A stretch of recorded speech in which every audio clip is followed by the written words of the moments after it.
So hello everyone, this is tower new another video. So আপনাদের এত কমেন্টের কারণে আমাকে আবার একটি ভিডিও করার প্রয়োজন বোধ করলাম, কারণ আমি এখন বর্তমানে আছি জয়রামপুর কাঁঠালতলা আঙুর বাগানে। এখানে দেখতে পাচ্ছেন বিভিন্ন প্রজাতির আঙুর। আমরা বিগত 2-3 বছর আগে ভাবতাম যে আঙুর চাষ করা বা বৈধ বা বিদেশের কোনো ফলমূল বাংলাদেশে চাষ করা এটা অসম্ভব ছিল। বাট এখন বর্তমানে দেখতে পাচ্ছেন যে আমাদের চুয়াডাঙ্গা জেলাতে জয়রামপুর গ্রামে এখন বর্তমানে আঙুর চাষ করা হচ্ছে। এখানে দেখতে পাচ্ছেন যে বাইকুনুর জাতের আঙুর আছে, ব্ল্যাক স্টোন জাতের আঙুর আছে, এখানে সবুজ একটি জাত আছে, সেটার নাম আমার জানা নেই। বাট আমি ওখানে গিয়েছিলাম আর কি অ্যাজ এ দর্শক হিসাবে।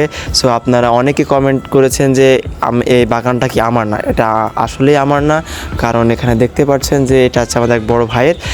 এখানে আমি যখন যাই তখন দেখতে পারি যে কিছু সাংবাদিক ভাইরা এসেছিল আঙুর বাগান ভিজিট করার জন্য। সো আমার কাছ থেকে একটা ছোট্ট ইন্টারভিউ বা রিভিউ নিয়ে নিল। এখানে দেখতে পাচ্ছেন যে আমাকে বলতে বলা হয়েছিল যে আঙুরটার স্বাদ কেমন। আসলেই অসম্ভব টেস্টি, বাট এখন প্রথমে এই জন্য মিষ্টতা একটু কম। বাট 2-1 বছর পরে গেলে আশা করা যায় যে এখানে আঙুরগুলো অনেক মিষ্টি হবে। সো আপনারা যাদের প্রয়োজন আঙুরের চারা, সো এখানে চারাও সেল করা হয়। পাশাপাশি আপনারা চাইলে বিভিন্ন হলুদ গোলাপ ফুলের চারাও আছে। সো আপনার যাদের প্রয়োজন তারা যোগাযোগ করতে পারেন বা আমাদের কমেন্টে নক করতে পারেন।